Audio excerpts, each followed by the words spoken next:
Vamos a empezar. Ahí está. Ahora sí, tenemos la grabación que antes no teníamos. Bueno, también se acerca Tamara. Vamos a darle ingreso. Bueno, como esta es una clase que es súper abierta, como las de la Facu, por lo general también, pues la facultad es libre el acceso, pero no, por lo general son las personas que están inscritas las que están en las aulas, pero también siempre se puede ir, se puede acudir. En las cursadas también. Esta cursada es de 8 a 10, pero está buenísimo que vengan en otras condiciones, que aprovechen. Lo que quiero aclarar es que quizás en esta cursada de 8 a 10 recortamos unos textos y un material que por ahí no es el mismo en otras cursadas, ¿sí? También el parcial se va a ajustar de acuerdo a lo que vimos en estas clases, las preguntas que armé para la parte de prácticos, y quizás las de las 12 o las de las 6 de la tarde sean otras preguntas de acuerdo a otro trabajo que hayan tenido en las clases, ¿sí? Yo voy a hacer hincapié más que nada en lo que más trabajamos, que es lo que yo supongo que ustedes tienen también más incorporado, elaborado, que le han podido dar una vuelta. También porque a la hora de repasar para el parcial tienen las clases que es imprescindible. Si van a hacer la promoción, que creo que todos están por la promoción, es imprescindible ver desde el teórico, leer los primeros 2-3 teóricos de la profesora titular, que son cortitos, y empezar a ver los que ya son grabados por Zoom, y incluso algunos videos que hizo como de repaso, que yo se los voy a enviar después de la clase también, que hablan de la primera y la segunda tópica del aparato psíquico, y otro que habla sobre lo descriptivo, dinámico y sistemático de la primera tópica del aparato psíquico, más todos los trabajos que son construcción histórica del aparato psíquico 1 y 2. Si fuera una serie de Netflix, es una serie que tiene 9 capítulos aproximadamente, que algunos son de 40 minutos y otros de 1 hora más o menos. Les recomiendo verse la temporada, ¿sí?, de teóricos.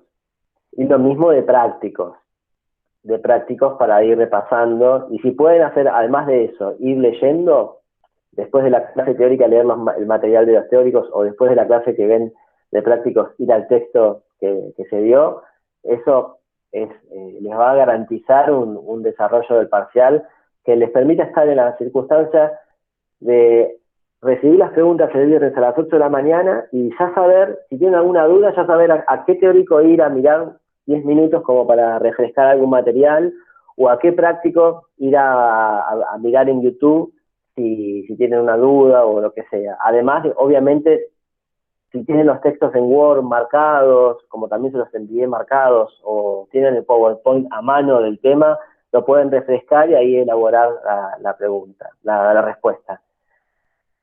Van a ser preguntas que van a tener que elegir. Yo les voy a mandar 5 preguntas de prácticos y van a ser 1 o 2 de teóricos. Las de prácticos, que serían la primera parte, van a poder elegir 3 de esas 5, ¿sí? O sea, descartar 2. Y son preguntas que son por texto, no van a ser las de prácticos, preguntas de relacionar varios textos. Y desde el último repaso hasta hoy vimos 5 textos. Fueron un texto por clase, ¿sí?, que es lo ideal para trabajar bien el material en profundidad. Entonces tenemos 5 textos. Tenemos el texto de Notas sobre el concepto de inconsciente en psicoanálisis, de Sigmund Freud, de 1912. Tenemos el yo y el ello, de 1923, que es primera y segunda tópica. Y tenemos un pasaje por lo que es la construcción del aparato psíquico y la construcción de la ética, desde Silvia Bleichmar, cómo piensa la constitución del aparato psíquico, incluyendo la instalación de la sexualidad y las coordenadas éticas de constitución subjetiva. Tenemos otro pasaje por Silvia Bleichmar en cuanto a la sexualidad, identidad de género, identidad sexual, el sexo, el género, la sexualidad. Y luego llegamos a lo que para la cátedra es la tercera tópica del aparato psíquico, que es el sujeto del inconsciente grupal. Son 5 textos. Y hoy vamos a hacer un recorrido por esos 5 textos, que son los que vamos a trabajar en prácticos. Luego, en teóricos, yo les envié un mail a ustedes y a todas las comisiones de todos los horarios de consulta que hay hoy. Hoy viernes hay 3 horarios de consulta de la profesora titular, que son las 3 franjas horarias, ¿sí?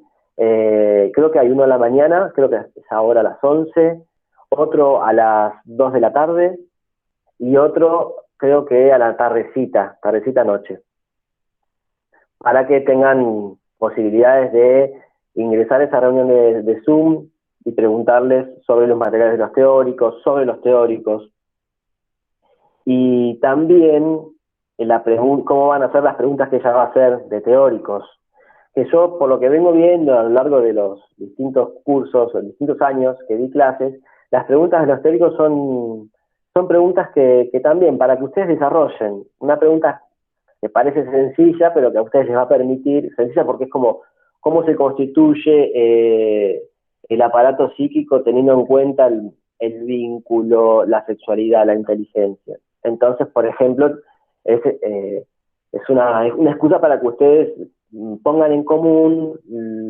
el recorrido que vienen haciendo por la materia, qué idea les deja la materia, o cuáles son las tesis que propone la materia para pensar la constitución subjetiva, y tomando aportes para pensar la subjetividad en relación a la sexualidad, a la inteligencia, a lo grupal, ¿sí? A lo social.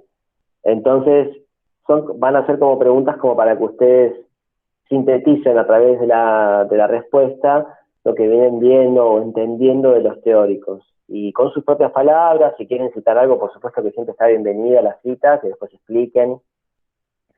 Y que se animen a escribir, más que nada, que yo les doy ánimo para que se animen se larguen, suelten la mano y empiecen a escribir. En este caso es el teclado. Así que bueno, en ese caso, si alguien tiene alguna dificultad para escribir, también pueden mandar un audio como si fuera una respuesta oral. Esto se me acaba de ocurrir ahora, ¿no? Pero me parece también inclusivo. De todas formas puede ser una forma también, una manera. Queda como un documento al igual que lo escrito, si llegara a pasar. Bueno, primer parcial va a ser el 26, segundo va a ser, yo se los voy a corregir en el fin de semana, el mismo viernes si puedo, como soy de la comisión más temprana, y si no, el lunes ya van a tener la nota. Esta vez sí, que ustedes me preguntaban si había nota en los trabajos prácticos 1, 2, 3, que no había una devolución cualitativa. Esta vez sí, yo voy a subir tarea, como fue con el primer parcial, es parcial. Ustedes van a recibirlo a las 8 de la mañana y lo van a entregar a las 11.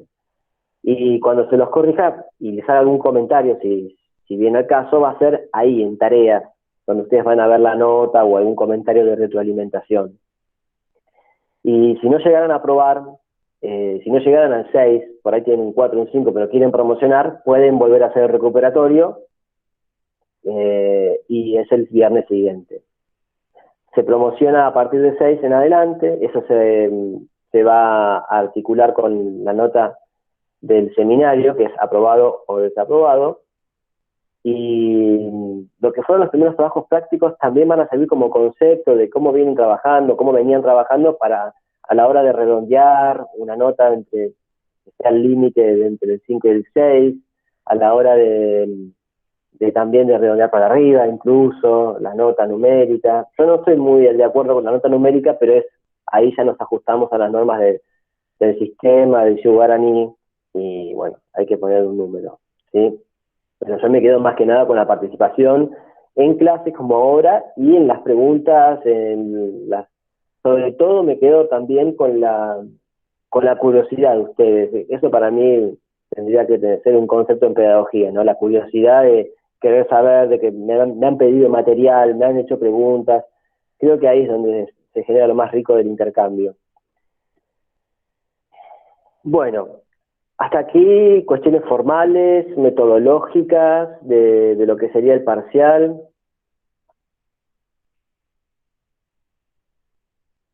¿Alguna pregunta hasta acá, antes de entrar directamente en los textos o en el recorrido del repaso?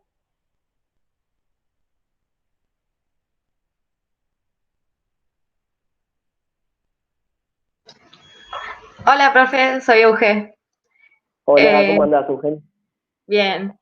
Una consulta. Tengo una compañera en la comisión de Sol Córdoba y tiene dificultades para escribir. ¿Aplicaría también a ella lo que dijiste de que pueden mandar un audio? No sé si es por la cátedra o solo lo de vos, lo tendría que hablar con ella. Ella está en otra comisión. Sí, por eso. Y bueno, sí, para mí que lo tendría que hablar con su profe. ¿En qué comisión está ella? En la de Sol Córdoba. Sol Córdoba no es ayudante. ¿No es ayudante? No sé. Ahí tengo, a ver. Sol Córdoba es de Inves. Ah, estoy en otra. Sí, me mandó una foto y le. Pará. No Y en la esta. conozco a Sol. Está con Flor. Flor. Oh, no está Hola. con vos. Hola. Con ¿Qué comisión es la tuya? Evi. Esa. Sí, pero el profe. Siempre me olvidé el nombre, perdón. Pero la profe de las 12, Ana María. Con Ana María. Con Ana María. Sí, con Ana María. Sí, yo supongo que si hablan con Ana María no creo que tenga problema, ¿sí?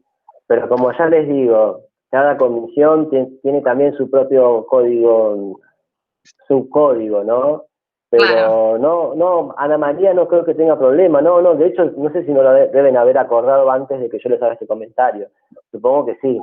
Puede ser, no sé. Sí, seguramente.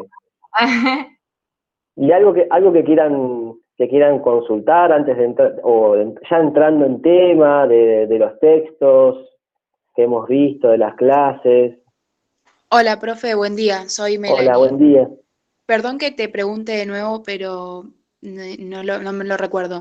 Son 5 preguntas de prácticos y se eligen ¿cuántas? 3 se eligen de las 5. Ah, dale, buenísimo, gracias. No, por favor. Van a ser 5 preguntas que ya están hechas, que voy a seguir haciendo para los recuperatorios, y por lo general es una de cada texto, ¿sí? O una que incluye 2 textos. Y de cada texto, como es un texto por clase, y por lo general en realidad en estas últimas 5 clases vimos 4 autores. No vamos a profundizar mucho en cada autor, sino más bien lo principal que en la clase vimos. Esto digo por si se encuentran leyendo el texto y ven algo que es muy, muy complejo, pero que no lo vimos en prácticos, es porque no lo recortamos. Si no, sería algo muy ambicioso para hacer de una clase, de un autor, verlo solamente en una clase con profundidad, sería como muy complicado. Vemos nada más las herramientas que consideramos que les pueden ser de utilidad a ustedes, como una introducción a la psicología. Hay preguntas, Flavia.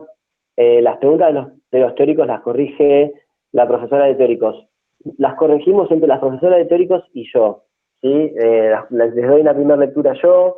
Si hay alguna cuestión dudosa o difícil de dilucidar, está la profesora titular para tener una lectura también de eso, para poder dirimir alguna cuestión o aconsejar, ¿sí? Pero sí, las voy a leer yo y si hay alguna duda o alguna cuestión, las lee también la profesora titular. Ramiro, si tenemos, qué sé yo, alguna eventualidad que no tenemos internet, se corta o no sé, cualquier cosa, te mandamos un mail y nos mandarías el parcial por mail. Sí, a esto que está buenísima la pregunta, a esto que decís, dejémoslo como último recurso, pero como un recurso válido, no porque sea último no sea válido. ¿Por qué digo esto? Porque al ser un documento, el parcial, lo que se nos pide es que dada la situación de la cursada virtual, que no hay papeles, le damos a lo que es la plataforma virtual como la entidad de lo que es la facultad en sí, ¿sí? La facultad, como si fueran las paredes de la facultad, vendría a ser el aula virtual. Entonces todos los intercambios los damos adentro del aula virtual para que se cumpla cierta legalidad y orden que regula el intercambio, ¿no? Lo institucional de la facultad. Si no, como el ejemplo parecido sería como dar clases en un café, si no fuera dentro del aula virtual, ¿sí? es lo que regula el intercambio, el aula virtual, la institución. Pero si hay, como también pasa a veces, que no sé, hay una obra en la facultad o no sé, un último recuperatorio se hace en el buffet, ¿no? A veces pasa. Si llega a haber un problema con internet, lo que sea, me mandan por mail el parcial. Me lo hacen llegar por mail, no hay problema. Pero tratemos que de entrada podamos interactuar desde el aula virtual. Que a la hora que vamos a trabajar, por lo general está menos congestionada que a las 12 o a la tarde, cuando da Isabel las clases, ahí está recontra saturada, y me parece que ella tiene otros métodos como para hacer intercambio que se adaptan a esa situación. Pero si no llega a funcionar internet o no pueden subir el parcial a la tarea, segunda opción es mandarlo por correo a aula web, y tercera opción es mandarlo por Gmail, que es mi correo personal, pero que voy a estar atento a ese día, porque a veces me han mandado consultas a Gmail y como es personal, a veces entre la propaganda, los spam, todo, se me pasan. En cambio, cuando veo un mensaje en aula virtual, ahí estoy como reatento, aunque es parte de mi trabajo. Pero si pasa eso, que decís, qué bueno que está preverlo de antemano, Natalia. Si tienen ese problema, lo mandan por Gmail.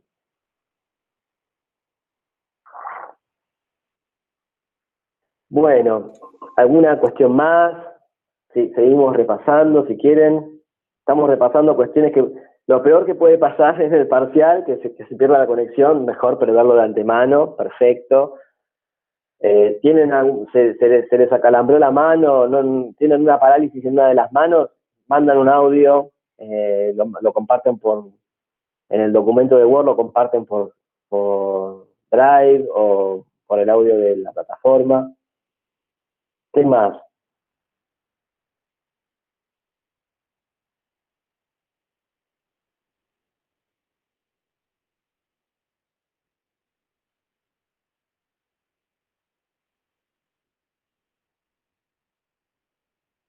Bueno, vamos a empezar a hacer nuestro repaso, ¿sí? Lo que les quiero decir de nuestro repaso es que yo voy a hacer un repaso como un repaso general, ¿sí? De los textos que van a entrar en el parcial, en nuestro parcial, ¿sí? De esta franja horaria, y en este repaso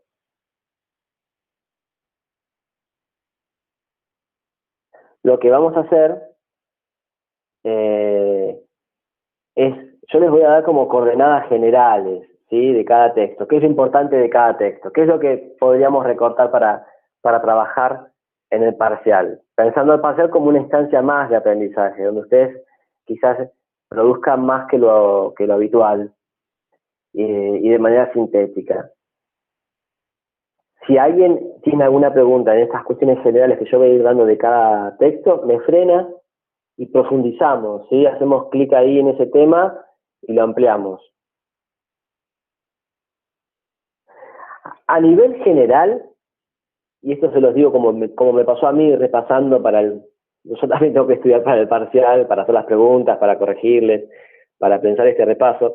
A nivel general, a mí me pasó que pude ordenarme con estos 5 textos que vimos de prácticos, en el sentido de que tenemos el planteo de la primera tópica de Freud, de 1912, el planteo de la segunda tópica del aparato psíquico, de 1923, en el medio de la Primera Guerra Mundial, que cambia todo, y el planteo en los años 60 de la tercera tópica del aparato psíquico, que es el sujeto del inconsciente grupal.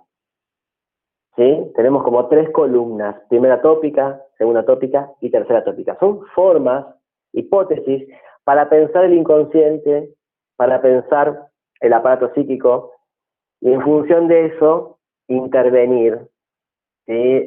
Tener herramientas para en la práctica intervenir, para poder ordenar algunas problemáticas y pensarlas. Siempre estamos hablando de la subjetividad, pero cuando entramos en detalle en la subjetividad, vamos a ver cómo es el inconsciente, la conciencia, el preconsciente en la primera tópica. En la segunda tópica, el yo, ello y superyo. Y en la tercera tópica, cómo es el inconsciente en lo vincular, el inconsciente grupal, el inconsciente en la intersubjetividad, y cómo eso descentra la posibilidad de pensar el inconsciente en una persona y lo permite plantearlo en el entre las personas, en el vínculo, en la interacción. Y eso nos abre la posibilidad de pensar con más herramientas los fenómenos sociales. Ya no está la represión en la persona, que estamos trabajando desde una primera tópica, por ejemplo, que separa conciencia de inconsciente, sino que también la represión puede operar en los vínculos, en lo social. Entonces, desde esta mirada un poco general, como si fuera de Google Earth, desde arriba, vemos primera, segunda y tercera tópica. Y entre la segunda y la tercera tópica, no por una cuestión lógica, sino que de lo cronológica, de los textos que fuimos viendo, tenemos los aportes de Silvia Bleichmar, primero traducidos por Facundo Blester, en cuanto a la construcción del aparato psíquico y la constitución de la ética, como coordenadas simbólicas que ordenan y que dan cauce a la construcción del psiquismo. Y luego, la sexualidad, desde Silvia Bleichmar. Y en lo que es la sexualidad, la identidad de género, la identidad sexual y la reformulación del concepto de perversión, que es una excusa también, es una herramienta primero y más que nada para pensar, como me preguntaban la vez pasada, ¿solamente cuestiones de abuso sexual? No solamente eso, sino cuestiones de abuso de poder, de cuestiones de psicopatías que podemos sufrir en el trabajo, que podemos ver en las personas con las que trabajamos, modos de relacionarse, desde lo que es una estructura más que nada perversa, o el tomar a otro no como sujeto o sujeta, sino como una cosa, cosificar, desubjetivar.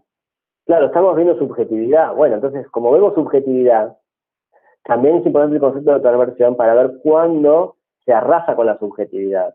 ¿Sí? Cuándo dos o más personas se vinculan de una manera en la que no se tienen en cuenta como personas, como sujetos. Por supuesto que en esto también entra cuando no se contemplan sus derechos. Contemplar los derechos de una persona, los derechos humanos, desde un Estado hacia un grupo de personas, desde una persona hacia otra, es también subjetivar, es reconocer la subjetividad. Lo contrario es desubjetivar y es un acto más del lado de la perversión. Para revisar este concepto de perversión, Silvia Bleichmar revisa la conceptualización de la sexualidad en Freud, que fue como desde el psicoanálisis el primero que problematiza conceptualiza la sexualidad dejándola de lado, como se pensaba en la época del 1800, a principios de 1900, como algo que era heredado, innato, inamovible, más que nada biológico. Y aún así Freud tiene una mirada un poco biologicista de la sexualidad, pero instala la idea de lo psíquico, en la sexualidad, la categoría de lo psíquico, y abre un camino que Silvia Bleichmar, ayornada en época y tiempo y espacio, logra reformular y dejar más del lado la biología y llevarlo más que nada, sin negar la biología, pero llevar más que nada la sexualidad a ciertas lógicas de funcionamiento. Esta para mí es una mirada general de lo que es los 5 textos que vimos, y cómo también pensar el último texto de René Caes, donde habla del trabajo en la intersubjetividad, las alianzas inconscientes, cómo pensar el tema de, que la profesora titular habla en el último teórico, de la intersubjetividad y la transsubjetividad, como ese marco, la transsubjetividad que regula el intercambio en un grupo, en las personas, en los vínculos que hay entre las personas, y pensar también el concepto de catástrofe psíquica. Con el concepto de catástrofe psíquica podemos articular todos los textos que vimos hasta ahora, porque tiene que ver con el tejido social, con el trabajo de la intersubjetividad, con los vínculos, tiene que ver cómo afecta un acontecimiento inesperado en el psiquismo de las personas y de una comunidad, incluso como el ejemplo que dio la profesora de cómo la dictadura, aunque no hayamos vivido ese proceso, aunque hayamos nacido años después o décadas después, cómo esa catástrofe social sigue afectando al día de hoy a las personas que al día de hoy nacen y que advienen a un mundo social que tiene ciertas fracturas, fisuras en la historia, porque somos sujetos y sujetas históricos, ¿no? Entonces, bueno, el tema de la catástrofe psíquica también permite pensar el trabajo en la subjetividad, en la intersubjetividad, y como ejemplo está la dictadura militar, cívico-militar, como ejemplo está también el holocausto que hicieron los nazis, que mataron a millones y millones de personas, judías y no judías también, con discapacidades, con otras religiones, gente de población gitana, y el trabajo con la intersubjetividad permite pensar el inconsciente afuera también, en el encuentro con el otro. A mí me pasó que al haber trabajado muchos años con discapacidad mental en un centro de día, pensar la discapacidad no como un déficit intelectual, la discapacidad mental, sino más bien como una estructura diferente, con más que nada desde lo social, desde lo vincular, cómo es una persona que tiene una discapacidad mental, no física, de una mano que por ahí no se desarrolló del todo, sino mental, y cómo eso repercute en el grupo familiar, cómo eso es pensado a nivel de integración social. Y me pasó de tratar casos de personas que no hablan, que tienen convulsiones muy seguidas por minuto. ¿Y cuál es el trabajo ahí? Como en la facultad te enseñan la entrevista como herramienta, el psicoanálisis, la palabra, el inconsciente. ¿Cómo se trabaja con una persona que no habla, ni escribe, ni expresa un pensamiento directa o indirectamente? Se trabaja desde la intersubjetividad, se trabaja desde la intervención en el grupo familiar, en los vínculos más cercanos, que van a determinar su calidad de vida, que tienen efecto en la persona. Y es algo concreto, como una persona tiene mejor o peor calidad de vida, su subjetividad es en relación a los vínculos. Si esa persona está viviendo en el fondo de la casa, con 40 grados de calor sin un ventilador, y el resto sí están adelante con un aire acondicionado, ¿cómo es que eso que vemos, que al hacer un ambiental nos dice qué está pasando con las subjetividades con quien tenemos que trabajar en la restitución de sus derechos, por ejemplo, vulnerados, en el grupo familiar? Cómo las intervenciones van en lo intersubjetivo para intervenir, para llegar a mejorar la calidad de vida de esa persona. Este es un trabajo que he realizado codo a codo, siempre con la trabajadora social del centro de día. Y cómo es importante los grupos de hermanos, grupos de padres o madres o familiares, a la hora de pensar la sexualidad incluso como un derecho que en la discapacidad por lo general está vedado o negado, y cómo a partir de hablar de la sexualidad, de hacer grupos que trabajen la sexualidad en la discapacidad, cómo a restituir un derecho también se empiezan a conocer cuándo fueron vulnerados esos derechos.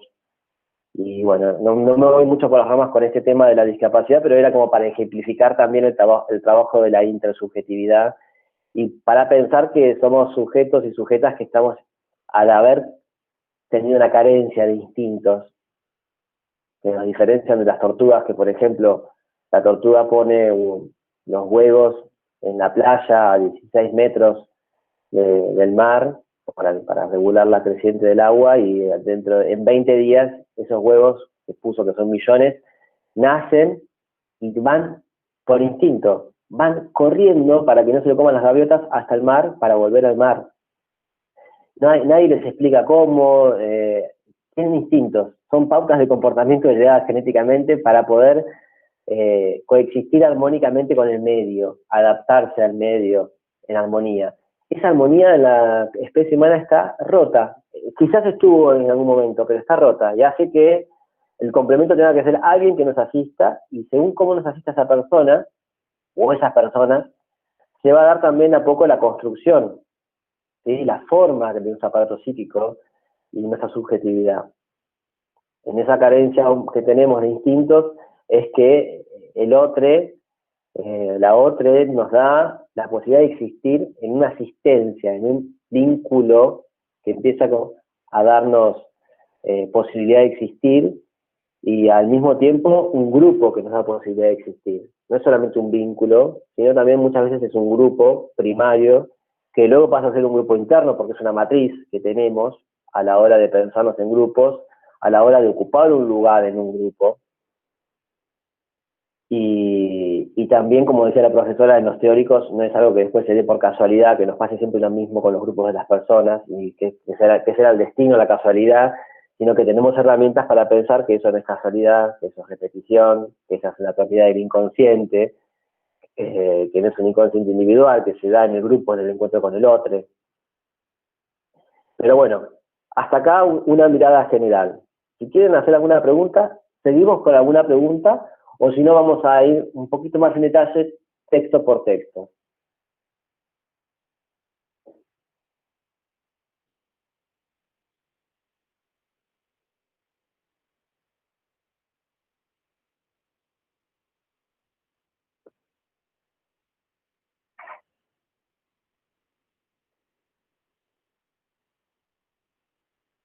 A la hora de hilar, de generar un entramado entre los conceptos que vamos aportándoles en la materia, y después pues, quizás responder a las preguntas de teóricos, les recomiendo no solamente ver los teóricos de la profesora titular, sino también leer los artículos que hicimos en el libro de cátedra, sobre todo los que hizo la profesora titular, que en esos artículos, cuando habla de la subjetividad, por ejemplo, articula los conceptos del proceso de sujetación de Brownstein, construcción de la inteligencia de Piaget, que también entra en los teóricos, y que no vimos en prácticos, los aportes de Freud para pensar el aparato psíquico, de Caes.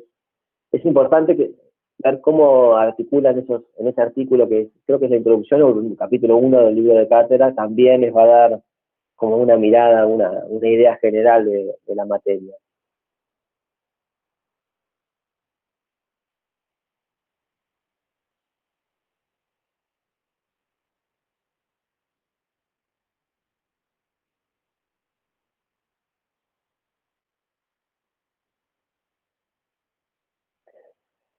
Bueno, vamos en esta media hora, o si quieren quedarse después de las 10 o más consultas, yo presto mi tiempo también para que nos quedemos y de lo que sea necesario. Pero, como en lo acordado es de 8:30 a 10 trabajar, voy a pensar en media hora, dar un poquito más esta mirada en detalle de cada uno de los textos que en nuestra comisión van a entrar para el parcial en la primera parte, que son estas 3 preguntas que tienen que elegir de las 5 que van a encontrarse para pensar la parte de prácticos. Primera tópica del aparato psíquico en Freud, 1912.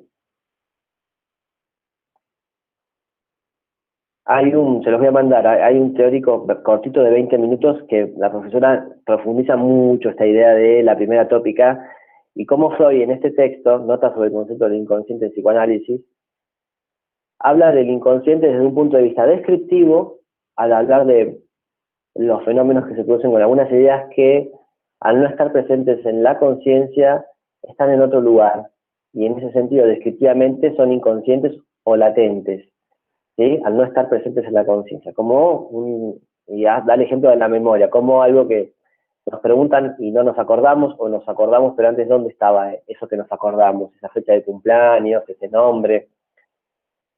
Y cuando hablamos de primera tópica, y yo les preguntaba la vez pasada cómo lo dibujarían al aparato psíquico, bueno, es una forma de dibujarlo, es una forma también de describir el aparato psíquico en conciencia, preconsciente e inconsciente. Y como al hablar de las representaciones, estando una representación en el inconsciente, hay representaciones que nunca van a llegar a la conciencia, porque está la barrera de la represión, que separa conciencia de preconsciente conciencia. Como hay representaciones que sí tienen acceso a la conciencia, que no las recordamos ahora, pero si hacemos un esfuerzo las recordamos, son preconscientes, no están del todo inconscientes e inaccesibles a la conciencia. Ahora, el pasaje de una representación, ¿cómo pasa una representación de un estado a otro? Es decir, mejor dicho, de una instancia a otra, cuando hablamos del tráfico de una representación, dando el ejemplo de un acto fallido, de una idea que se hace eficaz a través de un designio de sugestión hipnótica, como pasa también con un sueño, estamos hablando de la dinámica, ¿sí? De un aspecto dinámico del inconsciente, al hablar de qué sucede con una representación, ¿sí? Cuando se hace eficaz y aparece en la conciencia, y que nos acordemos el nexo de cómo pasa de una instancia a la otra. estamos hablando en un sentido dinámico del inconsciente. Y cómo hablar del inconsciente en un sentido sistemático, estamos hablando de el inconsciente en tanto sistema, porque tiene reglas de funcionamiento que son regulares, más allá del contenido. El contenido puede cambiar, pero las reglas de condensación y desplazamiento que operan en el inconsciente, por ejemplo, para formular un sueño o un fallido, estamos hablando del inconsciente en tanto sistema, ¿sabes? Con una idea de regularidad y de lo que es un sistema en sí, que puede cambiar el contenido, pero a través de las leyes los efectos suelen ser regulares. Es decir, podemos soñar millones de cosas distintas, pero soñamos al fin, y eso es algo regular. En esta primera tópica ayuda a pensar en sentido descriptivo, presentarla, en sentido dinámico explicar el funcionamiento, y en sentido sistemático describir una cierta regularidad de funcionamiento, ¿sí? Con leyes. Luego, Freud llega después de la Primera Guerra Mundial, y vamos al segundo texto, a pensar el inconsciente. No le cierra esta idea, no le facilita mucho el trabajo en la clínica, el trabajo con las pacientes, la primera tópica, porque empieza a encontrarse después de la Primera Guerra Mundial ciertos fenómenos que contradicen un poco su hipótesis de funcionamiento del inconsciente, de lo que era el inconsciente para él. Entonces formula una segunda tópica, una segunda forma de pensar al inconsciente y al aparato psíquico, y ya deja de lado un poco lo descriptivo, que parece hasta por momentos estático, del inconsciente, y empieza a hablar del inconsciente más que nada como una cualidad. Y en este sentido, en las clases, por una pregunta que también que hizo una compañera, ahora lo traigo este ejemplo, en las clases, para distinguir qué es esto del yo, super yo, ello, por lo general, ante una situación, por ejemplo, de mañana tenemos un examen, en nuestro aparato psíquico, en nuestra subjetividad, ¿cómo opera cada una de estas instancias? El yo, ¿qué hace el yo ante esta situación? Y ahí es una excusa perfecta para empezar a caracterizar al yo. El yo está ligado a la conciencia, pero no es todo consciente el yo. El yo tiene como cierta tarea de, como está, tiene acceso a la motilidad, a darle órdenes al cuerpo para que se mueva, tiene acceso a lo social, a la afuera, a lo vincular, es con quien, desde donde nos relacionamos con las personas por lo general, a la imagen del cuerpo, a la conciencia, mejor dicho, del cuerpo. Entonces el yo es quien tiene el dato de que mañana hay un examen, pero el yo, por ejemplo, siempre damos un ejemplo bastante cercano, que también al mismo tiempo, a la noche, mañana es el examen, a la noche es la fiesta de recibida de nuestra mejor amiga. Y justo mañana es la última fecha del parcial recuperatorio. Entonces se produce una situación con la realidad compartida donde está nuestra amiga que hace la fiesta de recibida, y tenemos un cierto criterio de realidad que nos hace pensar, bueno, a ver, evaluar desde el yo, y vamos a la fiesta de recibida, no es que vamos, pasamos, saludamos y nos volvemos, porque van a estar más amigues, porque va a ser histórica, nunca se dio, va a marcar un antes y después quizás, entonces nos van a dar ganas de quedarnos. El yo tiene todos esos datos, pero el yo tiene que lidiar también con eso que hasta gramaticalmente parece que está fuera, o que no es ello, ¿no? Yo, ello, como cierto desconocimiento, pero que está en nosotros, que es donde estarían las pulsiones, los deseos, las pulsiones, mejor dicho, y los deseos inconscientes, y en las pulsiones están las ganas de compartir, de levantar el brazo, de celebrar, de brindar.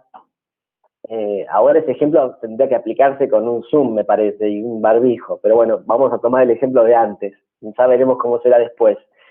Y no tiene el principio de realidad instalado de que si haces una cosa difícilmente llegues a la otra, ¿no? Que si vas a esa fiesta y difícilmente no te quedes dormida o dormido para llegar a las 9 de la mañana a la facultad.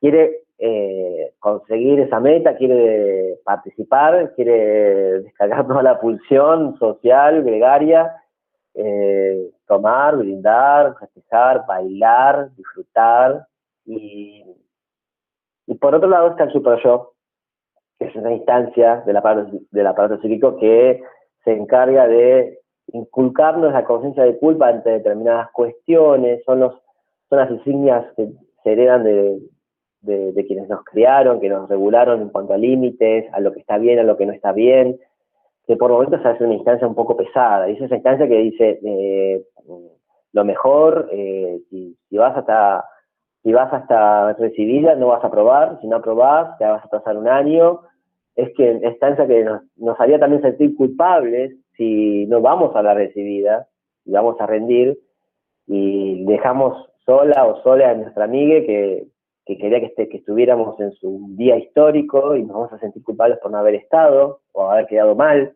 también. Entonces, tenemos cierto conflicto que habría que ver cómo se resuelve. En ese conflicto, quien está en el medio de todo es el yo. Es quien está en contacto con la realidad exterior, quien se encarga de decir voy, no voy, o sí, me enteré de la fiesta, mejor hubiera sido no enterarme, para no entrar en ese conflicto. Y está el ello que quiere llegar a desplegar sus pulsiones en esa situación, y está el super yo que trata de impedir ese despliegue pulsional, que trata de regular de la mejor manera posible y desde la conciencia crítica y de culpa a esta situación. Es un conflicto. Entonces, los síntomas muchas veces suelen ser como soluciones de compromiso para ese conflicto. Entre estas tres instancias, cuando hay un conflicto entre sistemas, es un síntoma. Por ejemplo, que la persona no haga ni una cosa ni la otra, ni vaya a rendir, ni vaya a la fiesta porque tuvo un ataque de pánico ante tanta presión, por ejemplo. ¿Se resuelve la situación? Sí, se resuelve, porque ¿qué te van a decir? ¿Te van a juzgar por no haber ido a la recibida por haber tenido un ataque de pánico? No. ¿Te van a juzgar por no haber rendido un parcial por haber tenido un ataque de pánico? Depende de la cátedra, pero en esta cátedra no, por ejemplo, ¿sí? Está justificado, es una cuestión médica, psicológica, de salud. Pero bueno, la idea es un poco una lógica de funcionamiento.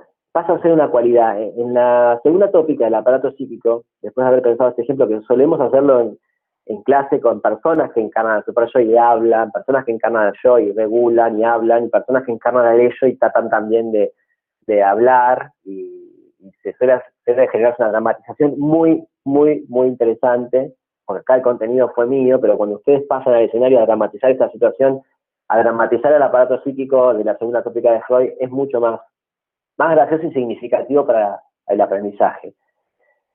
Y en esta segunda tópica, en el yo hay mecanismos de defensa también, que no son conscientes, son inconscientes, ¿sí? La resistencia a querer recordar algo, a no pensar en algo, y eso le hace pensar a Freud que si en la conciencia hay aspectos inconscientes, ya no es conciencia, preconsciente y consciente, sino que es yo, ello y super yo.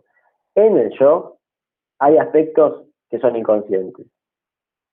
Y ahí Freud explica, no todo lo inconsciente está reprimido. Hay mecanismos que son inconscientes y operan en el yo, que está ligado a la conciencia también. Pero hay aspectos que son reprimidos y por ende sí están en el inconsciente, y no hay duda de que son inconscientes y que fueron reprimidos.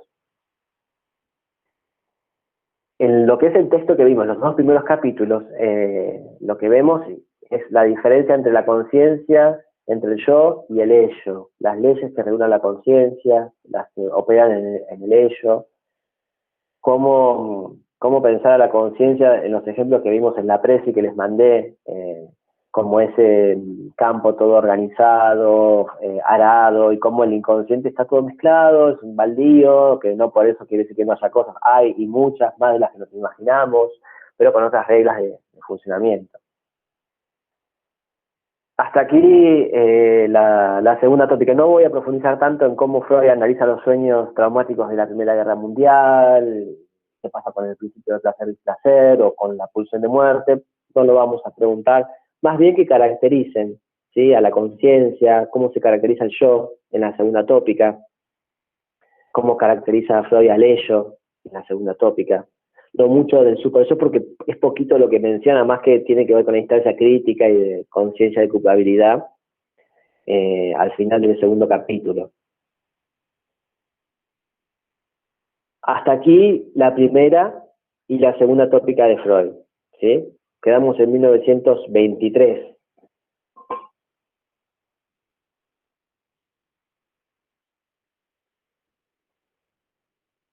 tomo este mate y si quieren hacer una pregunta, hacemos el clic y profundizamos. Profe, ¿podés repetir lo de inconsciente descriptivo y dinámico que no pude como terminar de escribirlo? Yo no les recomiendo que escriban en una videollamada así como clase, porque después queda grabada y por ahí distrae un poco la atención, pero porque aparte todo esto está en cuadritos, está en un PowerPoint que la profe dio en un teórico, pero más que nada descriptivo es como que te digan cómo está constituido la primera tópica del aparato psíquico en Freud. Bueno, ahí tenemos la conciencia y el preconsciente y tenemos lo inconsciente, ¿sí? Por ejemplo, esto sería como, describa el inconsciente. El inconsciente tiene una instancia que es la conciencia y el preconsciente y el inconsciente. Las propiedades del preconsciente es que hay representaciones que tienen acceso a la conciencia, ¿sí? Que pueden no estar presentes en la conciencia, pero tienen acceso. Ahora, las representaciones inconscientes no tienen acceso a la conciencia o al preconsciente porque están divididas por la represión, ¿sí? Que divide la conciencia de lo inconsciente. Sería como describir al inconsciente como lo desarrolla Freud, como empieza el texto. Ahora, lo dinámico, Milagros, es más que nada describir el funcionamiento, ¿sí? El movimiento, cómo se produce el movimiento, qué sucede con una representación cuando está en una instancia y pasa a la otra, ¿sí?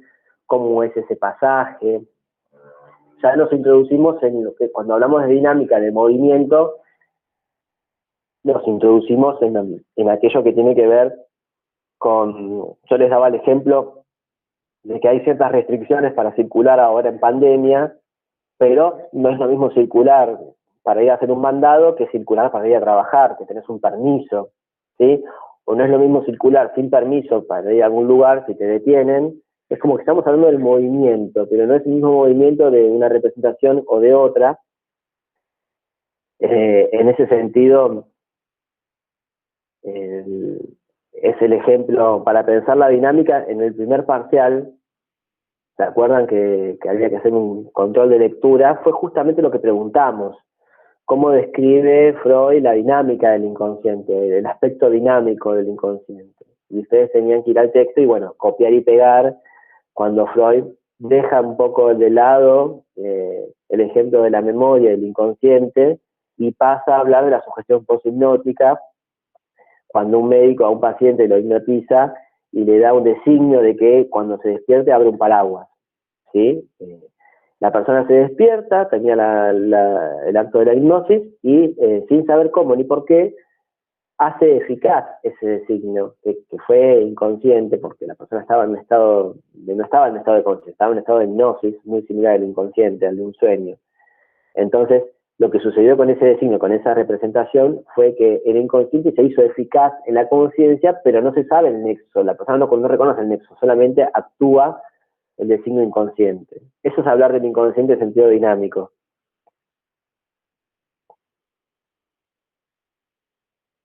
Sí, se entendió. Gracias. Bueno, de nada. Profe, Sí, te escucho muy bajito. ¿ahí se escucha mejor?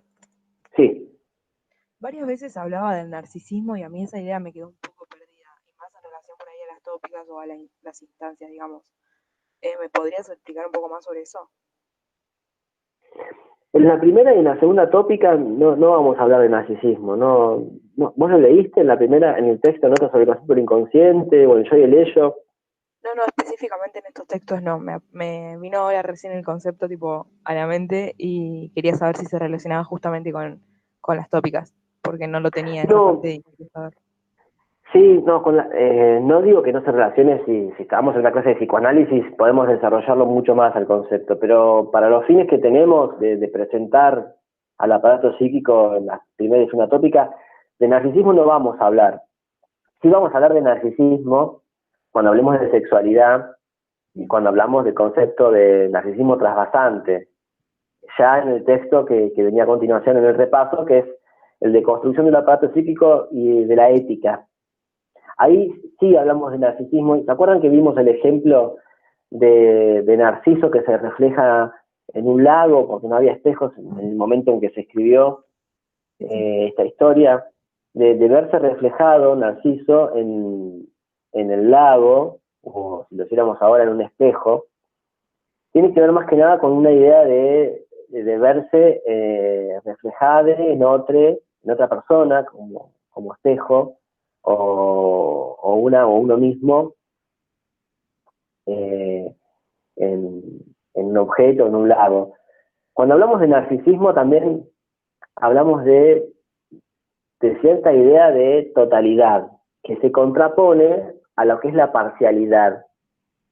En ese sentido, cuando hablamos de la sexualidad, desde Cecilia Bleichmer, ella se encarga de aclararnos que la sexualidad se instala, es exógena, viene de afuera, se instala en un bebé, una bebé, desde los cuidados que se le brindan, en términos de atender necesidades. Cuando una bebé o un bebé nace, se dice como si fuera un pedacito de carne toda desarticulada, ¿sí? Yo la muevo así porque tiene por un lado hambre, por otro lado van a hacer pis, por otro lado van a hacer caca, por otro lado escucha algo, por otro lado saca un llanto. Como no tiene instintos que le permitiría hacer una acción determinada para adaptarse, tiene un montón de reflejos, como que son como aplicaciones que no se desarrollaron todavía, ¿sí? Que están como sueltas, desarticuladas.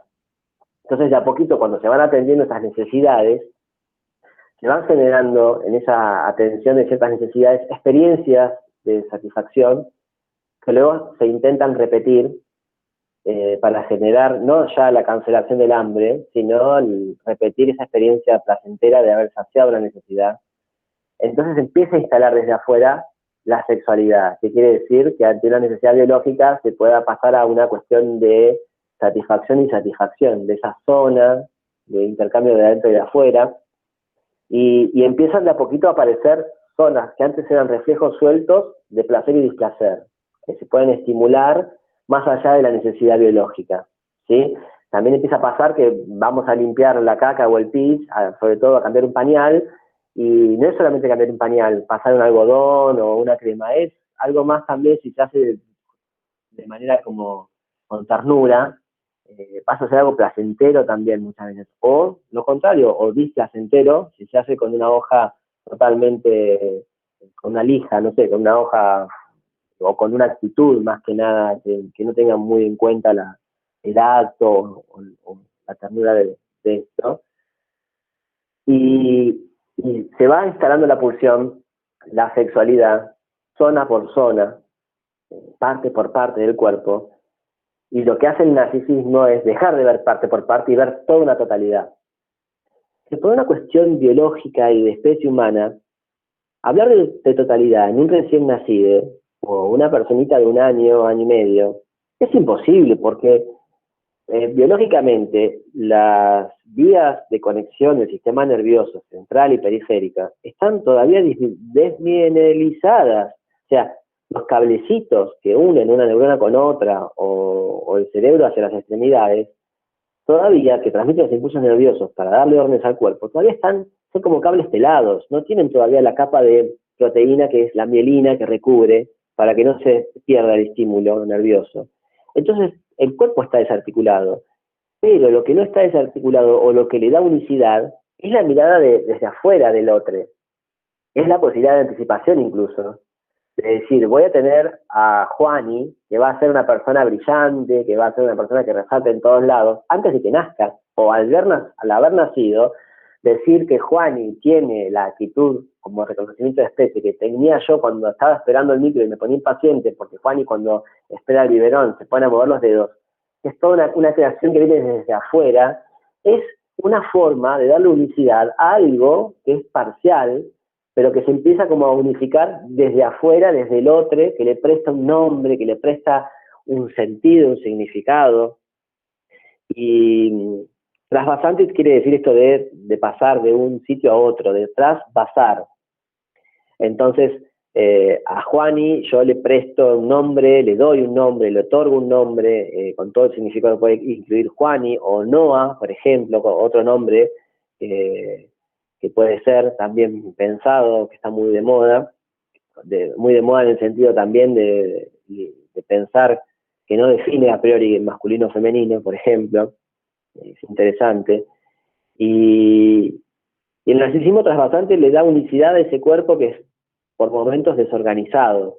Y es importante que nos presten esa unicidad desde afuera para que después pueda empezar a tener borde, ¿sí?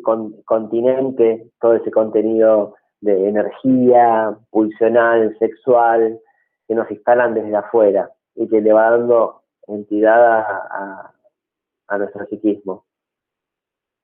Yo daba el ejemplo de un termo y una botella, un vaso, que se pasaba el líquido de un vaso al otro, para dar el ejemplo de la energía sexual, la pulsión sexual, como ese líquido que va de un recipiente al otro, y el narcisismo como esos recipientes que dan unicidad, que dan cierta idea de totalidad.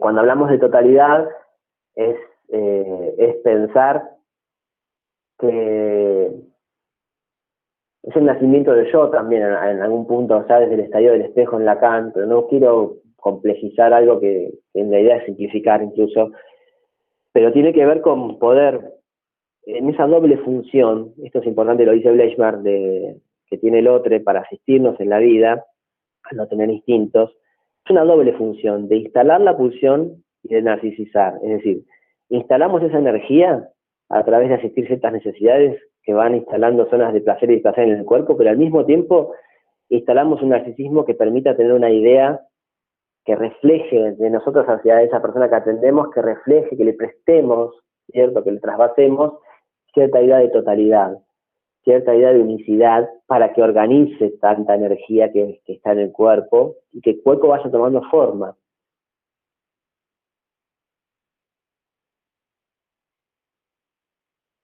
Es importante esta doble función. La pulsión se instala desde afuera, ¿sí? Es lo que falló, por ejemplo, en Frankenstein, como una leyenda, como una novela, mejor dicho, que es el resultado de muchas partes de distintos cuerpos que el doctor Frankenstein va juntando, ¿sí? En distintos lugares, y baja la palanca de su experimento y llega la electricidad, vamos en cuenta que la sexualidad enciende el cuerpo, que está ahí en la camilla. Y se despierta y tiene energía y tiene los ojos que tenía, que le sacaba no sé quién, y los brazos de no sé quién, y las piernas, sí, funcionan, tienen energía, se mueven, tienen sexualidad.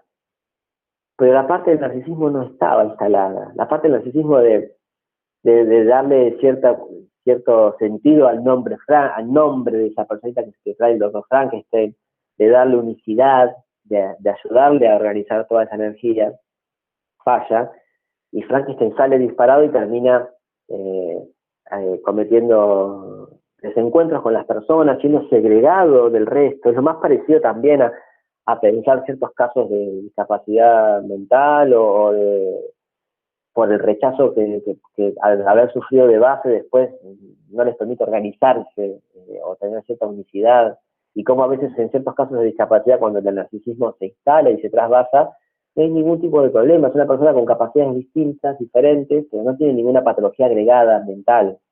¿Se entiende? Tiene una vida lo más acorde con la del resto.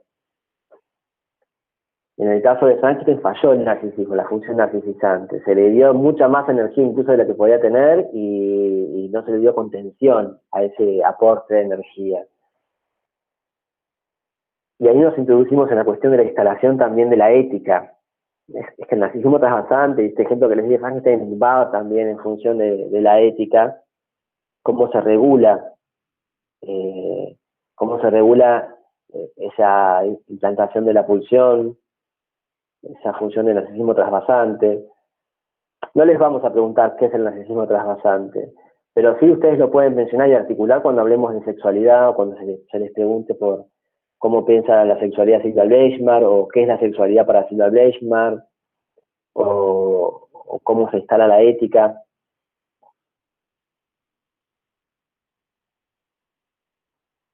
La construcción de la ética, que hace también alusión a a ese reconocimiento de otro, que nos reconozca como diferentes, pero al mismo tiempo como similares en cuanto a especie, que nos reconozca como parte de la misma especie, que nos reconozca nuestra subjetividad y al mismo tiempo nuestra singularidad.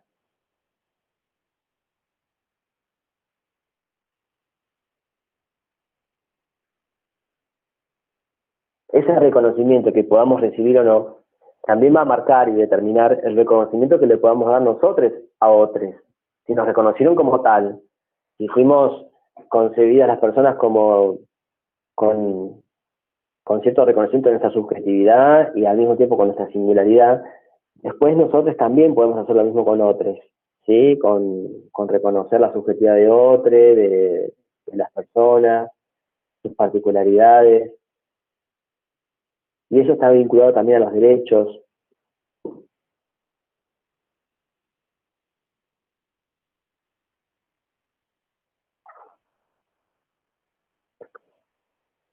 Son más que nada también las coordenadas simbólicas. La profesora titular daba un ejemplo en los teóricos que no es lo mismo a ver, cómo en lo vincular, cómo se instala la ética, no solamente desde que somos bebés, sino también desde, siempre pienso el ejemplo de la serie El patrón del mal, de la persona que es narco, que fue muy conocida en Colombia, que también se llama, bueno, en Netflix yo creo que era Narcos, la serie, de esta persona que no me sale el nombre, que fue muy famoso en Colombia con el tráfico de drogas, pero no solamente con el tráfico de drogas, sino con cómo es el nombre. ¿Pablo Escobar, profe? Sí, exacto, Pablo Escobar. ¿Cómo es la ética en Pablo Escobar? ¿Cómo se instaló la ética en Pablo Escobar? Una persona que por momentos parece como muy altruista en construir estadios de fútbol, construir barrios para la gente que más lo necesita, que la gente lo idolatra, y después cuando algo no le sale bien, cuando no es reconocido, aniquila a la persona que no lo reconoce. ¿Sí? Porque por momentos empieza la serie o la historia como si fuera Robin Hood, con la ética de Robin Hood, ¿no? Pero después, cuando no lo reconocen a nivel político, cuando lo descalifican para que no haga una carrera política, en su ética está permitido que aniquile a los fiscales, o que ponga una bomba y mate como a 40 personas para aniquilar al fiscal que no le dio admisión en la Cámara de Diputados o de Senadores, por ejemplo. Entonces hay un pasaje en la serie en la que él de chiquito tiene un problema porque tenía muchas carencias económicas, más que nada materiales, no sé, también por ahí quizás afectivas seguramente, que le dice a la madre que se burlaban porque tenían las zapatillas rotas, ¿sí? Entonces la madre le dice, no te preocupes, y la madre roba unas zapatillas que eran nuevas y le da las zapatillas para que nadie se burle de él. Entonces se instala en Pablo Escobar la idea de que ante una carencia lo que se puede hacer es robar para poder para poder evitar las burlas, ¿sí? Hacer un rodeo por la ley, es la relación que tiene con la ley, en ese ejemplo de las zapatillas. Con la profesora en los teóricos daba el ejemplo de que si un nene le pega a otro, en lugar de decirle la mamá o el papá o el hermano o la hermana, mirá, eso no se tiene que hacer, le dice, mirá, esperá que no te vean, hacelo pero que no te vean. Se instala de otra manera la ética.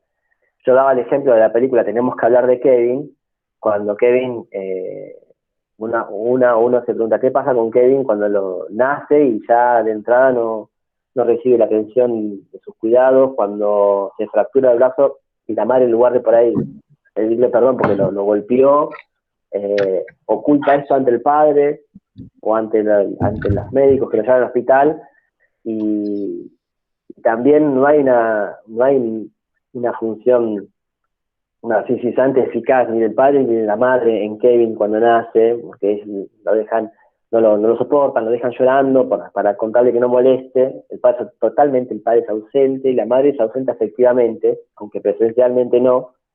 Y después Kevin no tiene conciencia de empatía con otros. Kevin tiene un problema y agarra el arco y la flecha y se convierte en alguien que mata gente, ¿sí? Sin tener mucho remordimiento, que no está instalado en el remordimiento. Profe, Sí, eh, tengo acá anotado el concepto de violencia primaria que surge a través de las imposiciones culturales para el ordenamiento y la construcción. sí. Y quería saber un poco eh, qué quiere decir cuando habla de violencia primaria. Bueno, ese es un concepto que lo dio la profe en los teóricos, que no va a entrar en las preguntas de prácticos, Ah, que lo pueden bien. repasar con la profe en los 3 horarios que hoy va a dar de teóricos, pero tampoco para dejarte en la nada hasta que hables con la profe titular. Te cuento que es un concepto de Pierre Lanier que se llama violencia primaria y te va a ayudar mucho la palabra necesaria para diferenciar la violencia secundaria innecesaria, ¿sí? Es la imposición necesaria de cierto orden que precede, cierta significación que precede la existencia de alguien que vive en este mundo, sobre todo en particular del yo que vive en este mundo, como ponerle un nombre. No elegimos el nombre, nos eligen el nombre. Y eso es un acto de violencia primaria y necesaria, ¿sí? Ah, Ahora, bien. lo que no es necesario es que nos sigan imponiendo la carrera que tenemos que elegir, el trabajo que tenemos que hacer, con quién nos tenemos que poner en pareja o la orientación sexual que tenemos que tener. Eso ya es violencia secundaria y no es necesaria. La imposición de un deseo sobre otro, que deja de lado, borra la subjetividad. ¿Sí? Genial, profe. Gracias. No, de nada.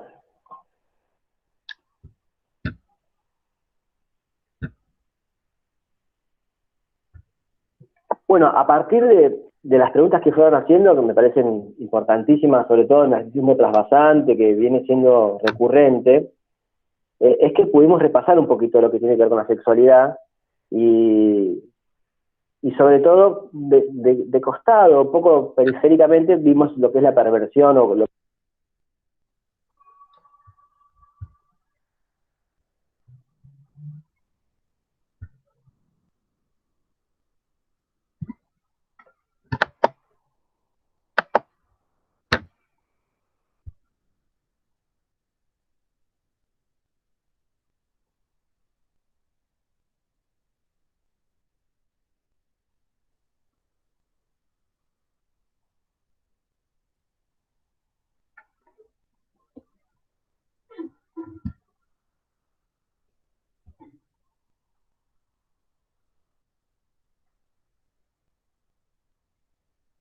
Profe, tenés el micrófono silenciado.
Hola, ¿ahí me escuchan?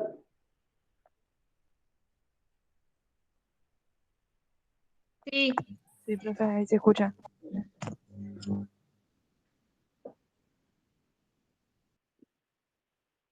Sí, sí, se escucha. Bueno, lo que nos quedó por ahí sin repasar mucho es el texto de René Caes, que yo se los mandé por Word, y también les agregamos un artículo de página 12 de catástrofe psíquica, que es con lo que yo comencé hablando hoy también un poquito, y de el dolor social no se cura en el diván, ¿no?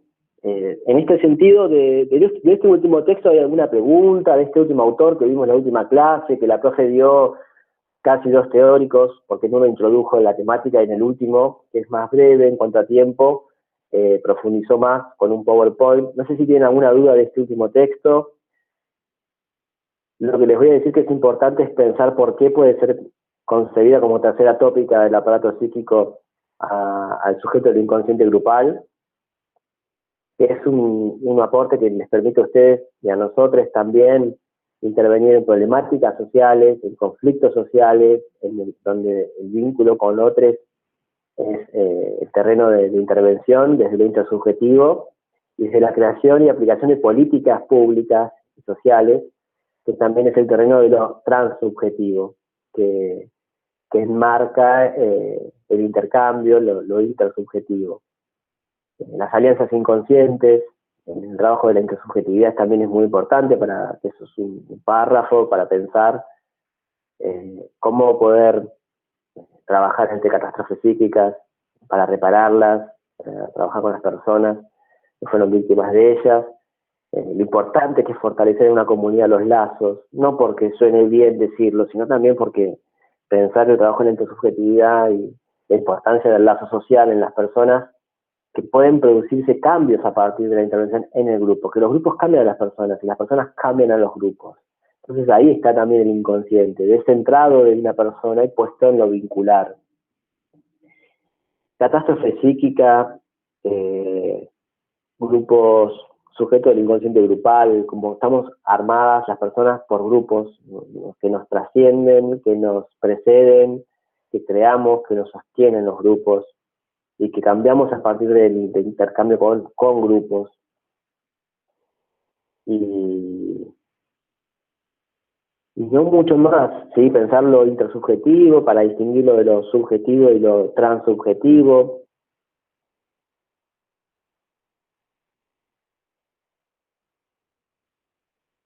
Como también a veces una política pública como verdad, memoria y justicia puede reparar el daño en el tejido social, en los lazos. Creo que hasta acá sería parte del repaso, ¿no? No se olviden de pensar lo más importante de cada texto que fue nombrado en las clases teóricas y en los prácticos, no mucho más que eso, en que ustedes también se puedan dar la oportunidad de hacer el ejercicio de hacerse la pregunta de qué les quedó de esta materia, de hacerse la pregunta de, bueno, ¿cómo pensaban antes y ahora a la subjetividad? Y si se animan a escribirlo, lo van a poder objetivar, lo van a poder ver afuera. Eso es muy importante, para que ustedes se vayan viendo, ustedes se vayan corrigiendo, se vayan amigando con sus propias palabras, con la forma y sin darse cuenta, de ir ya adquiriendo el léxico de la materia, de los conceptos, de las palabras claves que usamos en cada clase. Lo mismo pueden hacer con la sexualidad. ¿Qué idea tienen de la sexualidad y antes de cursar la materia, y qué idea tienen ahora de la sexualidad habiendo leído a Sida Lechmar, por ejemplo, o habiendo visto y oído los teóricos de la profe titular? Y sin darse cuenta, o yo sin darme cuenta, les estoy pasando lo que son preguntas de parcial, ¿sí? Lo que vamos a preguntar por ahí en los parciales. Más que nada de teóricos, cuando es una pregunta tan abierta que ustedes pueden responder desde más de un autor o una autora.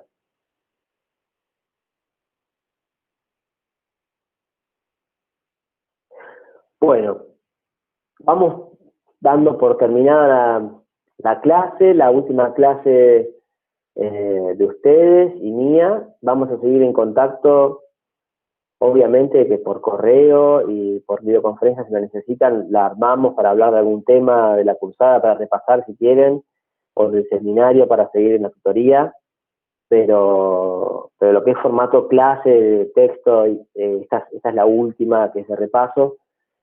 Después que terminan los parciales, que terminen el trabajo del seminario, podemos hacer un ida y vuelta de devolución, de qué les parece el proceso, la cursada, la materia, ¿sí? Después que baje un poco la presión o la tensión del aprobar o desaprobar. Yo creo que van a aprobar, les va a ir bien a todos. Consejo, lárguense a escribir, a producir. Si llegaron al 100%, genial. Y si llegaron con un 20, un 30% de material asimilado, escriban igual.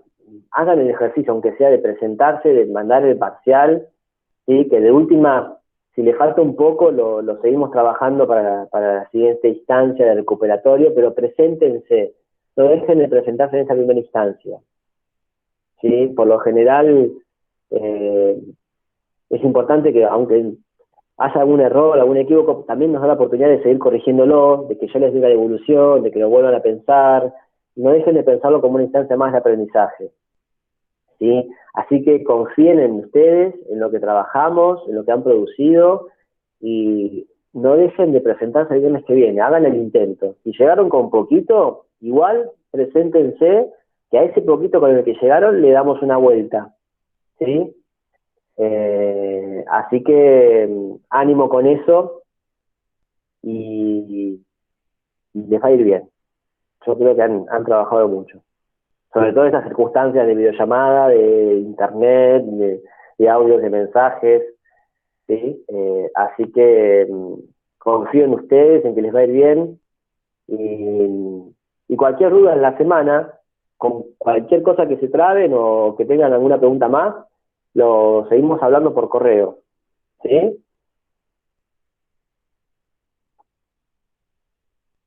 Bueno, no nos pasamos mucho tiempo, casi ahí cuarto vamos a llegar. Bueno, Constanza, no de nada.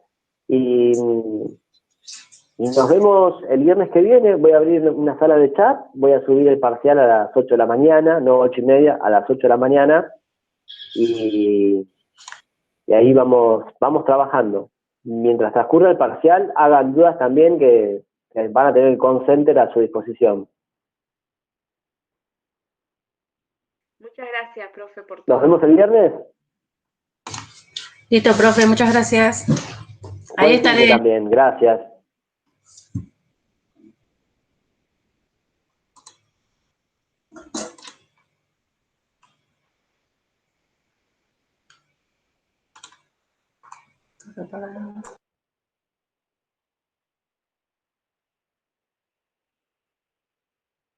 Voy a ir cerrando. Profe, No, por favor, Florencia, nos vemos el viernes que viene.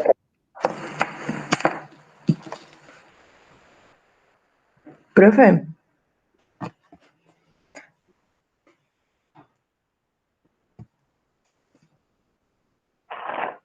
¿Estás diciendo algo, Pablo? ¿Estabas hablando? Ah, está bien. sí, pero no sé si se me escucha, Nos porque vemos. No te escuchaban. ahí se escucha. No, ¿sabes? Me parece que veo que estás hablando, Paula, pero no se escucha. ¿Puede ser que puedas hablar más fuerte o subir el volumen? Ahí, profe, ¿se escucha? ¿O escribirlo?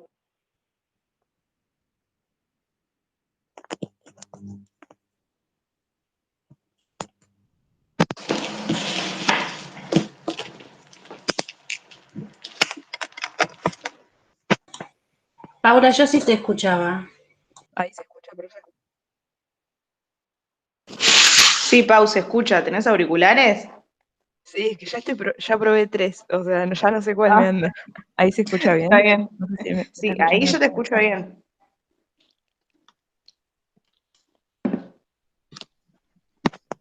Ay, pero dice el profe que no sé si no me escucha. Oh.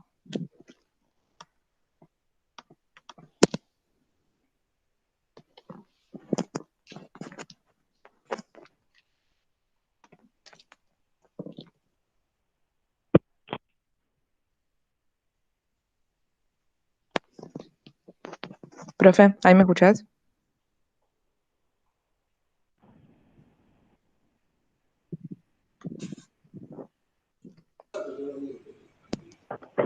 Es raro porque nosotras sí te escuchamos.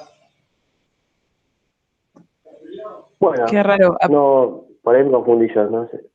Pensé que estaba hablando Paula y no la escuchaba. Bueno, ¿será la aplicación que ya hasta ahora no funciona tanto? ¿Vos me escuchás, Ramiro, a mí? Hola.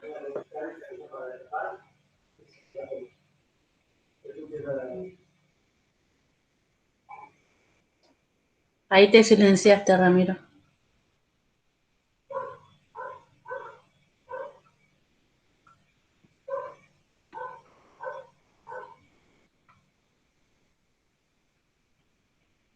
Ramiro, ¿nos escuchás a nosotras? Por ahí Paula nos dice y te decimos.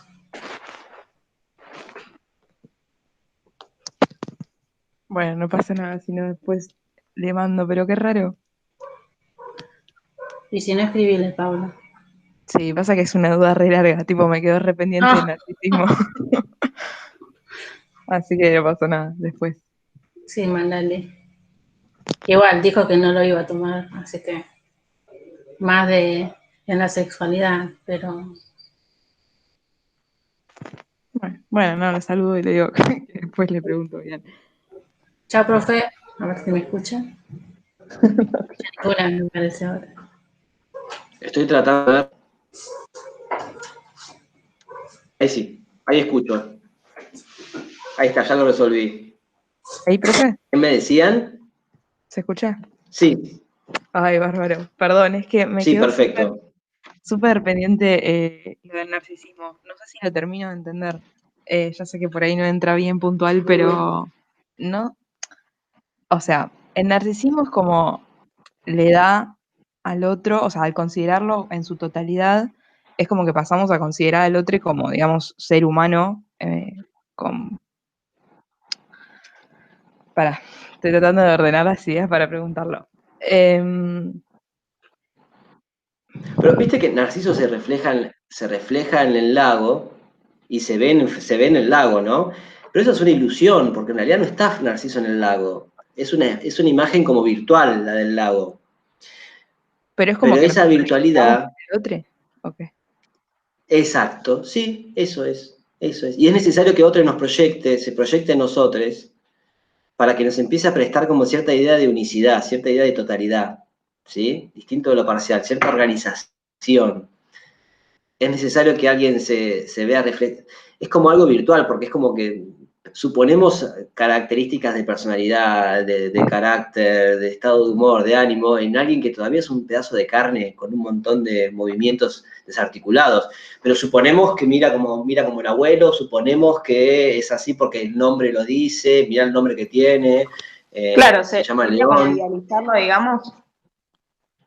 Sí, exacto, desde la idea, con cierta totalidad, pero que en realidad es una ficción, es una virtualidad, porque todavía, ¿qué tiene de león? Si nació recién y no tiene nada de león, es un pedazo de carne, tiene un montón de reflejos que van fuera de tono, pero ya estamos suponiendo que así es Leoncito de chico, que así mira como miraba el abuelo, ¿sí?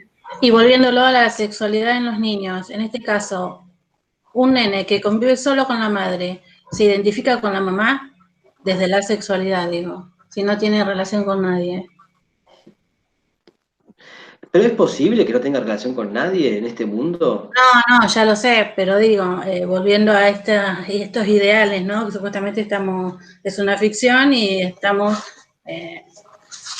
más allá de eso, digo, el nene se cría, no digo que no tenga relación con otros, pero se cría y toma actitudes de la mamá. Sí. ¿Pasa por ahí, en realidad? Eso no quita lo otro. En una familia monoparental, ¿sí? O que sea una familia monoparental o que sea una familia de muchas personas, no quita que por ahí se identifique más con una persona que con otra. Pero el narcisismo, más que la identificación del nene con la mamá, es lo que la mamá le va prestando a ese nene, en términos de nombre, de carácter, de entidad.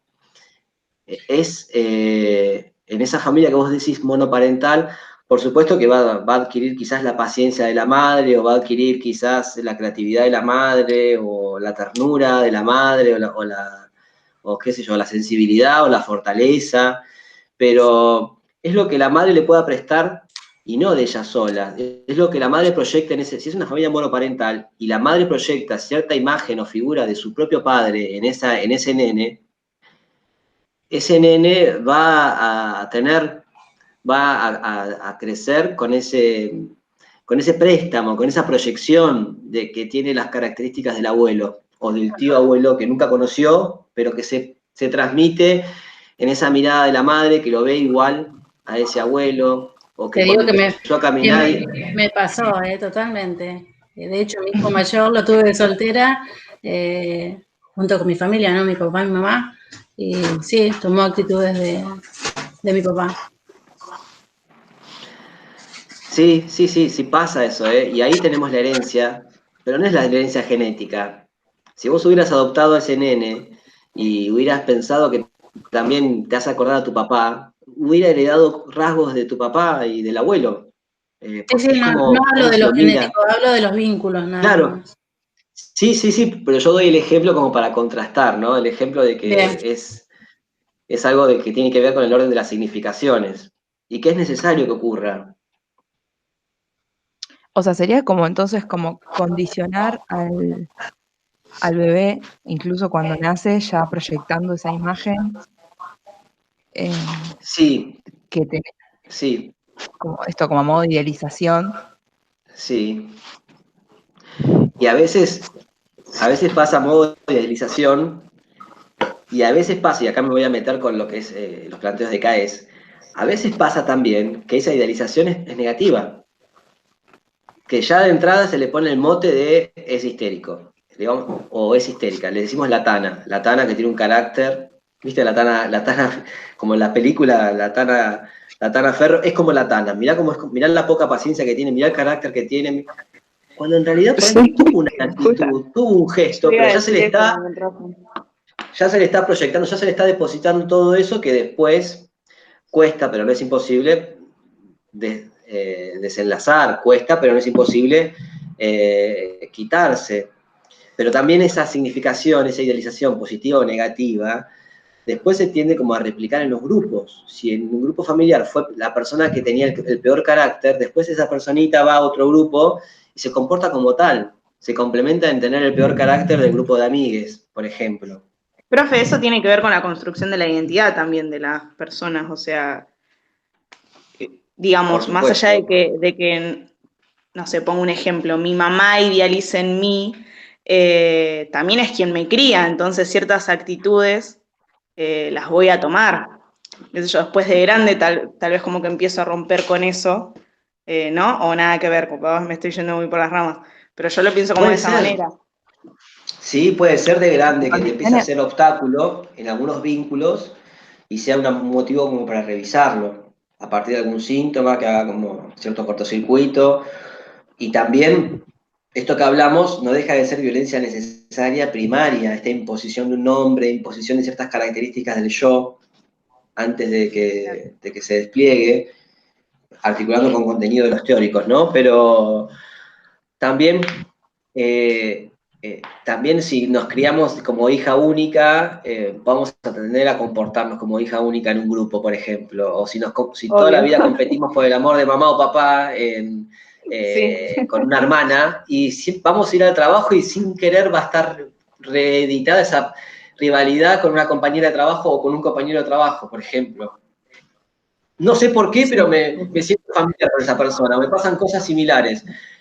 Bueno, no es destino, no es casualidad, es una matriz vincular, donde mamá y papá son el director y la subdirectora, o la directora y el subdirector, y mi hermano pasa a ser quien está compitiendo conmigo por el puesto, por ejemplo, porque le salga la planta antes que a mí, la planta permanente, por ejemplo, ¿sí? Y por ahí entrar en esa dinámica imaginaria hace que se le sobrecargue a la persona que está ahí, o que se le ponga en un lugar que tiene que ver con nuestras fantasmáticas, con nuestras fantasías. Y poder romper con eso, salirse de esa novela imaginaria, también permite que no sucedan, que se repitan las mismas situaciones, ¿sí? Salirse de esa situación y desentenderla y verla de otra manera, permite no volver a repetir esa trama y poder ser más libres de hacerlo diferente. Y, profe, en relación a la sexualidad, está como esta idea de pasar al otro nuestros deseos, satisfacciones, pulsiones, o sea, como que va por ese lado, el narcisismo llevado a la sexualidad. Sí, la sexualidad, partiendo de que al nacer sin instintos necesitamos que nos satisfagan ciertas necesidades, para empezar biológicas, como el alimento, pero que una vez que se satisfacen dejan una marca de satisfacción que luego se intenta repetir y deja cierta marca en el cuerpo de recorrido de esa cancelación de la necesidad, que es una satisfacción sexual, porque se tiende como a repetir esa satisfacción que genera placer o displacer, y lo que es el narcisismo trasvasante tiene que ver con darle cierto borde a partir de un nombre, de pensar una totalidad a ese cuerpito que le vamos instalando energía, que le vamos transmitiendo satisfacción, que le vamos produciendo satisfacciones o insatisfacciones, que le vamos produciendo excitaciones, y que el narcisismo trasvasante tiene que ver más que nada con darle cierta organización a esa energía, cierto cauce. Bien. Sí, sería como ordenar al niño recién nace condicionándolo con todas esas cosas. Condición necesaria, como no tenemos nada que nos condicione, nos da la puerta de entrada a la cultura, al grupo. El ejemplo contrario es las personas que por ahí, bebés que no reciben estimulación y tienen un nombre al nacer y que están en una cuna con 30 alrededor. También está la prueba de que se van atrasando sus funciones evolutivas al no tener estimulación afectiva. No se ríen cuando se tienen que reír específicamente, no controlan esfínteres cuando tienen que controlarlos. Eso nos muestra, nos evidencia que el afecto es fundante también en la constitución psíquica. Que si no nos atienden, no nos dan afecto, no nos transmiten no nos implantan la sexualidad, nos morimos. Claro. Sí, inclusive la profe decía como que el amparo, al fin y al cabo, era la posibilidad de vida. Exacto. Bien. Sí. Bueno, sí, ahora me quedó muchísimo más claro, profe. Gracias. Bueno, no, de nada. Seguimos cualquier cosa, ¿les parece en la semana? Retomando alguna cuestión que quede como una duda. Dale, profe. ¿Les parece? Bárbaro. Buenísimo. Bueno. Nos vemos. Te dejamos en paz. Bueno, nos vemos. No, por favor, al contrario. Nos vemos. Chao, profe, gracias. Chao. Ustedes por la paciencia con los problemas técnicos. Chao.